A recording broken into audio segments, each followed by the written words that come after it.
Good morning and welcome to another installment of our Tuesday Tea as part of our Master Plan 30 Days to Self-Mastery. I'm Dr. Rachel Stricker, and this is my channel, Illuminate with Dr. Rachel. So happy to be here for another Tuesday Tea and Herbal Medicine talk. So today we're going to be talking about my famous tummy tea. So this blend of herbs came from hosting a Thanksgiving dinner. And I had a lot of friends over and we were going to hang out and have a party afterward. And I really wanted to have something for my guests to help them with their digestive processes, because the surefire way to end a party early is for a lot of people who are well overfed to just feel tired and logy and not so good. And so I came up with this blend to put out after Thanksgiving dinner for people to sip on to help with their digestive processes. And it worked like a charm. And so I continue to put this tea out when I host Thanksgiving dinners or other big dinner parties. And this truly is one of my favorite teas to drink because it just has this natural sweetness to it that just makes it incredible. So the 5 herbs that are in my tummy tea are chamomile, fennel, licorice, peppermint, and ginger. And so we're going to spend a little time talking about each one of those herbs and the medicinal properties of each one of those herbs today. And then hopefully you can make your own tummy tea at some point in time when you need it. And this would be a tea that would be fine for most people to drink on a daily basis to help with digestive processes, or again, just for occasional use to use if you are having different types of tummy issues. And we'll talk a little bit more about that in just a moment.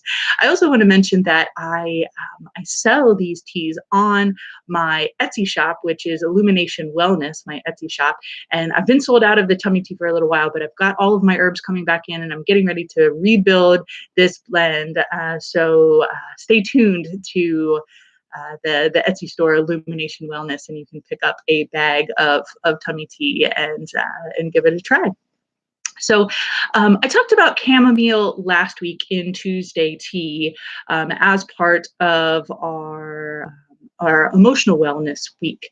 So this was part of the uplifting tea. Chamomile is in there. So I'm not going to spend a lot of time talking about chamomile this time, just to avoid that repetition. So if you're interested in learning a little bit more about chamomile, maybe go back and watch that Tuesday Tea from last week, and you can get all of the information about chamomile. But in general, I included chamomile in this particular tea blend because it's a carminative, as all of these herbs I'm about to discuss are, which really means that it's soothing for the gut and for really most uncomfortable tummy issues. So we're really talking a lot about things like indigestion, maybe a mild nausea, mild cramping and discomfort that can come along with with eating certain foods, with maybe just overeating, or certainly for people who just suffer from more chronic digestive issues, something like IBS. And so carminatives really do a great job for that. So chamomile falls into that. Chamomile is also an antispasmodic, which means it helps with the contraction, so helps to relax that smooth muscle. Many of these herbs I'll talk with are also antispasmodic, so they help to just kind of relax the intestines so that they're not squeezing and spasming so hard. And chamomile does a great job with that. And chamomile is also very antimicrobial. Generally very soothing, wonderful for kids and even for babies. So you don't want to give any tea or any water or anything to babies under 6 months old, of course, but chamomile is something that's really gentle and soothing for kids over the age of 6 months, especially for teething. And I talk about that a little bit more in Tuesday Tea from last week. So that's chamomile, and certainly important to include in our tummy tea. The next herb I want to talk about is fennel. I love fennel seeds so much. I'm actually growing fennel in my garden right now. It's big and beautiful, and I can't wait to not only eat the fennel bulbs, but also harvest some of the seeds to be able to use for tea and other things.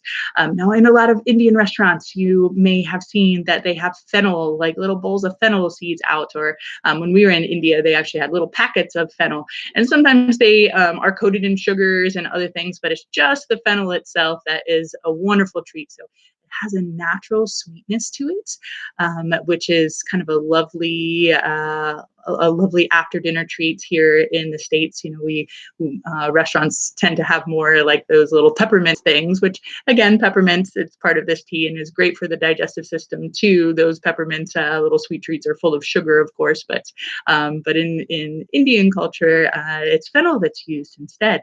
And truly, there's been so many times that I, not even just being at Indian restaurants, but having some at my own home, just chewing on some fennel seeds after a meal to help with digestion. One of the things I love fennel most for, though, is it helps tremendously with gas and flatulence. And so whenever I'm treating people who have a candida overgrowth, gas tends to be one of the main complaints that they have. And fennel seeds work miraculously well for helping to really tame that gas down. So that gas has a tendency to come, usually later in the evenings. And so chewing fennel seeds, especially after dinner, really seems to help with that.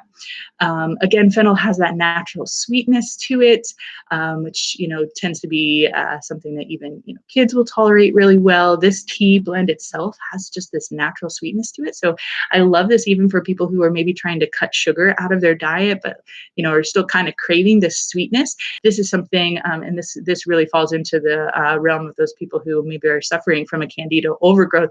They tend to crave sugar and carbohydrates and things too. And when we put people on a candida-friendly diet, we're cutting out all the sugar. So this tea helps with not only those digestive issues and symptoms, but also, allows the people to still have this natural sweetness to it. Fennel in general has a warming effect. So this tea overall has a really great balance between what we talk about as warming herbs, which fennel falls into that category, and ginger, which we'll talk about in just a moment, also falls into that warming category. And then we have some more of the cooling herbs like the peppermint, like the licorice that are in there. So it just makes it a really nice, well-balanced tea. The other thing that fennel does a really good job, so I mentioned it being an antispasmodic, so it helps, with the squeezing of the intestines, but it helps with that same sort of squeezing tendency in the uterine tissue as well as in the bladder. So this is a great herb for someone who has a spasmodic bladder, or maybe someone who is having an issue with menstrual cramps. Fennel does a great job with that. There can be a correlation between women who have a lot of menstrual cramps, and they'll also, kind of feel maybe nauseous from those menstrual cramps, or have, more loose stool and issues with the bowels while they're on their menses. And fennel is great for all of those things. So something to consider for in women's health as well. Now, because it has this effect on the uterine tissue, this is generally something that you don't want to consume while you're pregnant. Having a little bit of fennel or having a tea blend that has some fennel in it is not going to be any big deal, but you wouldn't want to take any high doses of fennel while you're pregnant. But interestingly, fennel is a wonderful herb for after you give birth because it actually is something called a galactagogue, which means that it helps with milk production. So fennel is actually one of our go-tos for helping with milk production as well. So maybe not so much during pregnancy, but then certainly for a breastfeeding mother, it does a wonderful job. And fennel is it's such a beautiful plant. Like I said, I'm growing it in my garden. I just love its big feathery leaves and the taste of the fennel seeds, that kind of it has almost like a licorice taste to it. And the bulb, when you consume the bulb in your diet, it has that kind of same licoricey taste to it. That's really lovely. Let's go ahead and spring into talking about licorice then. So licorice is another absolute go-to for the digestive system. And licorice is a really powerful medicinal herb that's used for many different things, but especially in our digestive issues, it's one of my go-tos for people who are experiencing a lot of acid reflux, a lot of indigestion. It does a great job with helping with that. And what it actually does is helps to increase the lower esophageal tone. So the esophagus is this tube that runs down from the mouth that our food passes through before when it goes from the mouth into the stomach. And there's basically like a little sphincter or a little like valve, if you will, at the bottom of that. And so a lot of times people who are suffering from acid reflux, it's the acid from the stomach that's coming back up through the esophagus. That's what creates that like burning sensation, things that people will feel in the chest with acid reflux. And it's because that little valve, that little sphincter is a little loose, so it helps with the LES tone. So that's why it helps tremendously with indigestion. So this is definitely one of my go-tos if someone is suffering from that specific digestive issue. But licorice does so many other things. One of the other things I love about licorice is that it's really it's an antiviral herb, and this is one of my go-tos for people who are having the common cold, general upper respiratory infections, especially if there's a cough and a sore throat associated with it. Licorice does a great job. I'll oftentimes use a really strong licorice tea and use that just as a gargle at the back of the throat. And it works tremendously well just as a gargle, or you can certainly drink it and have all those antiviral properties as well. The interesting thing about this digestive tea, this tummy tea that I'm talking about in general today, is that this is also a great one for upper respiratory infections, especially when there's a cough, because all of these herbs are actually quite effective for coughs and for also lowering fevers, naturally lowering fevers with these herbs. And so you could, and they have antimicrobial and antiviral properties in it too. So this is something that's great for upper respiratory infections. So this is a great, wintertime preventative tea, or to use actively if someone is sick too. Because this has the antiviral properties, because it has this nice affinity for throat pain, this is also an herb that I use frequently in people who are suffering from mono and chronic fatigue syndrome as well. There's a lot of similar tie-ins between those two disease processes, and so licorice does a great job for both of those. And interestingly, it also has a nice affinity for the liver, so it can be it's also hepatoprotective, which means it helps protect and nourish the liver. One of the things that happens along with mono is that people can actually have a enlargement or a swelling of the liver during that process with the Epstein-Barr virus, and so licorice is another great go-to for that. It also is an adrenal herb. So it's something that you can also use for exhaustion that may be a secondary to some adrenal fatigue, adrenal burnout. Licorice would be another great herb, another great selection for that. So we have a couple of cautions with licorice for people too. And so, consuming a lot of licorice wouldn't be safe for someone who has high blood pressure or for someone who has kidney disease, because there can be some issues surrounding that. So if you are wanting to use licorice at high doses and you're suffering from one of those, I would recommend, doing it under a doctor's guidance, because you would want to really keep an eye on those, on your kidneys and on your liver and how it's responding. And it also would be very important to be on a low sodium, high potassium diet, which does seem to counteract any negative effects that taking high doses of licorice would have, but you certainly would want to do that under some medical supervision as well. But in general, licorice does a wonderful job.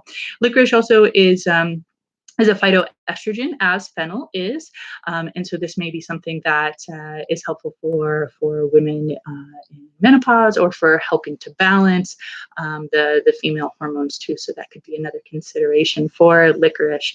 Licorice has that wonderful, wonderful sweetness to it, and I think it was my first midwife I had with my first son. She used to have these little licorice sticks in her office of licorice root, and and she would give them to the kids just to kind of chomp and chew on. And it was like a little sweet treat. And she said, her as well as her grandmother used to always give these to children as a sweet treat. And just seeing these little kids just chewing on this root of licorice was quite funny. We'll talk about ginger root now, going from root to root. I want to mention something about licorice as well as ginger root. So oftentimes when you're working with roots, you want to treat these a little bit differently to get the medicinal properties out. And so to really get the medicinal properties out of roots, you want to make something that's called a decoction. And so this is chopping that root up really finely. You want to actually bring, this is best to do on the stovetop. So you want to actually bring that water to a boil with the root in there. And once your water hits a boil, you want to cover it and take it down to a simmer and really let it simmer for a good 30 to 45 minutes.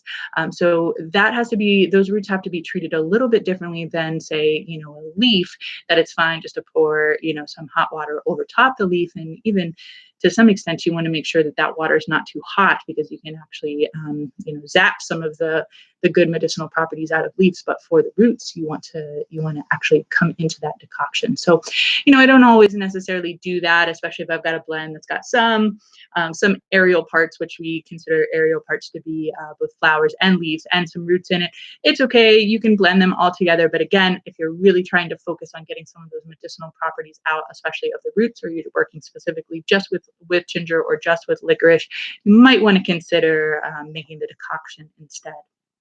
So ginger is one of our wonderful, wonderful herbs for drinking as a tea, for just chomping on, for using in your food. This is a great culinary herb. I do a ton of cooking with ginger, and I love it so much.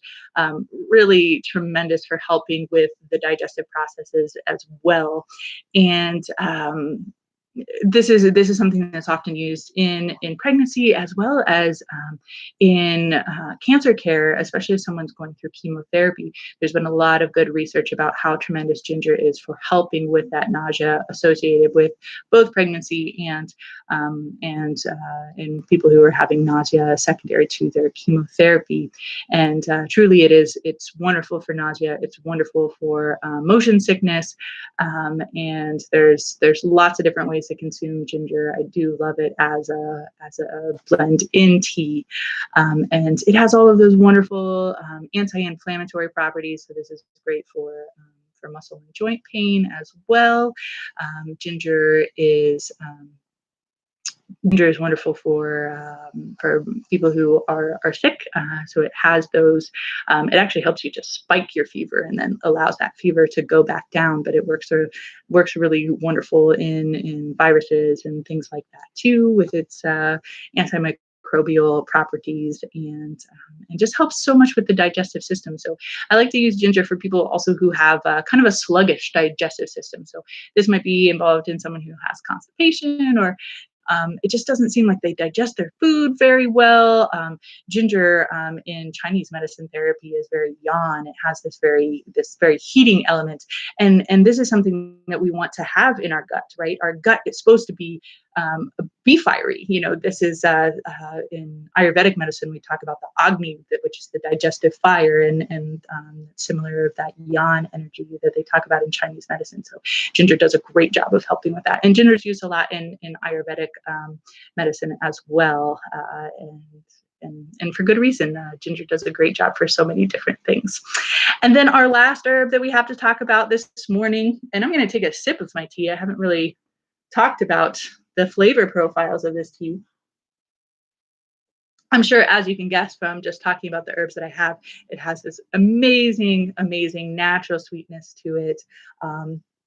It's really well balanced. I don't feel necessarily more heated up or more cooled off from this, because again, it has both cooling and warming herbs in it. Such just a pleasant, sweet aroma. You get that flowery sweetness from the chamomile. You get that peppermint certainly comes through. That licorice sweetness definitely comes through. The fennel sweetness comes through, and then the ginger just kind of like comes through just to balance everything out, which I really love. Ginger is a wonderful herb for that works as a synergist in herbal formulas too, which means that it kind of just helps everything work a little bit better, just kind of brings it all together, brings it all home. So I love ginger for that purpose too. Mm-hmm. A great tea. Okay, last herb we have to talk about is peppermint. So peppermint has some of the very similar properties as the other herbs I've talked about, the carminative, the helping with the nausea, the helping with the digestive processes in general. And also, is a mild a mild antimicrobial, so it has some of those properties that also would be beneficial for someone who has a cold or a virus. And another interesting thing about peppermint is also that it can help for dissolving gallstones. So this is really great for someone who has gallbladder issues. Now, you wouldn't necessarily want to use peppermint if for someone who's going through like an acute gallbladder issue. So if they're having that a lot of that gallbladder pain is happening, you wouldn't want to use it in acute, but it can be helped for someone who has gallstones to help kind of naturally dissolve them as well. So it's called a cholagogue. So similar to our galactagogue that helps with increasing milk production, our galactagogue or cholactagogue helps with gallbladder and gallbladder issues and gallbladder stones. And I'll also use peppermint oil capsules for people who are having stomach issues. So it does help. I use it a little more often, I think, in upper GI issues. So this can be for, I think probably the most often I use peppermint oil is for someone who's having what's known as SIBO, which is the small bowel intestinal overgrowth. And so this is having issues with too much bad bacteria kind of in the upper GI, so in the small intestines, and also some issues in the stomach as well. So I'll also use this for H. pylori, which is another bacterial overgrowth that happens a little higher up in the GI. But you do have to use some caution with peppermint, especially in people who have ulcers or for hiatal hernia. This might be something that peppermint is not so good for, but in general, it does a great job for being very balancing and cooling in this digestive formula. I just was remembering that I forgot to mention something else about licorice. Licorice, again, is a very powerful herb, very important to use under the right context. But there is something called DGL, which is deglycerided licorice. And so these usually sometimes I've found it in like a powdered form, oftentimes comes more in tablets and sometimes even chewable tablets. And I will oftentimes use those for people if I'm wanting to use higher doses of the licorice, but I'm concerned with being able to monitor their blood pressure. So when you use that DGL instead, you don't have to have the same concerns about the blood pressure raising up, and you can still really help with the indigestion and the acid reflux, because a lot of the acid reflux that I see in people, oftentimes there is a blood pressure component too. And I think that there's a mental emotional tie-in for both of those, both having high blood pressure and having acid reflux. And so, the picture that I see is, maybe a middle-aged male who has a type A personality, is always kind of go, go, go, maybe, likes to drink a lot of coffee during the day and a lot of scotch at nighttime. That's kind of just that really typical profile that I see. And so the licorice does a great job for helping in those areas, but you would want to be careful with someone who maybe has the issues with the cardiovascular system, with the heart, and also high blood pressure, but they also have this acid reflux. And so using the DGL is a great solution to taking care of that. So I think we'll wrap things up today. Thank you so much for joining me for Tuesday Tea and Herbal Medicine Talk. Again, I love these tummy herbs. They do a wonderful job for helping both treat and prevent digestive issues.